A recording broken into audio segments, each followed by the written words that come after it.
Questão número 1. Em 1945, iniciou-se a redemocratização do Brasil e, no ano seguinte, o general Eurico Gaspar Dutra foi eleito presidente da República por voto popular. No que se refere a esse assunto, julgue certo ou errado o item subsequente.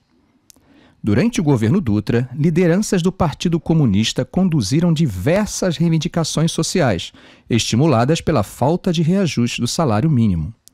A afirmativa está certa ou errada? Está certa. O governo Dutra pode ser considerado, de certa forma, um governo conservador, independentemente de suas bases eleitorais. A própria reforma ministerial de 1948 corrobora essa percepção ao incorporar os udenistas ao governo. O período foi marcado por uma deterioração das condições dos trabalhadores. A combinação de altos índices inflacionários com o congelamento de salários inalterados desde 1942 encareciam o custo de vida, deflagrando diversos movimentos grevistas. Um dos mais violentos do período ocorreu em São Paulo no ano de 1947, devido ao aumento das tarifas de ônibus e bonde na cidade. A repressão do governo a esses movimentos normalmente responsabilizava os comunistas por esses episódios, usando instrumentos institucionais para perseguir sindicatos independentes que seriam braços do comunismo. Questão número 2.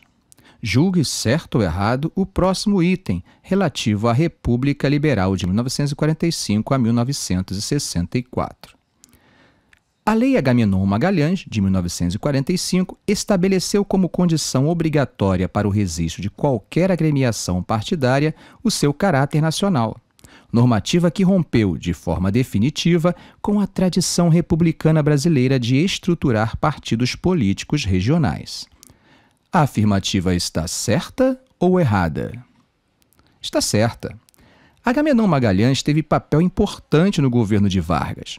Em 1934, após a promulgação da Constituição, assumiu o Ministério do Trabalho, Indústria e Comércio.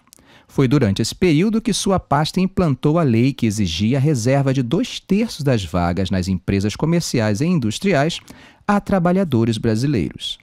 A partir de 1937, o político do PSD de Pernambuco acumulou interinamente o Ministério da Justiça. Após o golpe de 37, foi nomeado por Vargas interventor federal em Pernambuco. Em março de 1945, deixou a interventoria, sendo reconduzido ao Ministério da Justiça. Nessa pasta, passou a coordenar o projeto varguista de redemocratização, sendo responsável pela elaboração do Código Eleitoral, decretado pelo governo em maio de 1945, ficando conhecido como Lei Agamenon. Essa lei foi responsável por reorganizar a justiça eleitoral, destacando-se pela obrigatoriedade de partidos nacionais, pondo o termo definitivo aos partidos locais que imperavam no Brasil desde o Segundo Reinado. Questão número 3. Considerando a política econômica do governo Juscelino Kubitschek, classificado como nacional desenvolvimentista, julgue certo ou errado o item seguinte. Ao manter a instrução número 113 da SUMOC baixada no governo Café Filho, JK fortaleceu as empresas nacionais em detrimento das estrangeiras. A afirmativa está certa ou errada? Errada.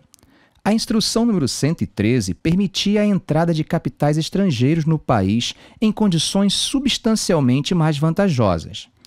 O item está correto ao afirmar que JK manteve a Instituição 113.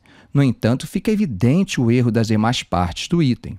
Diferentemente da afirmativa, a Instrução 113 facilitava a entrada de capitais estrangeiros, sendo aperfeiçoada por JK por meio do Decreto número 42.820 de 1957.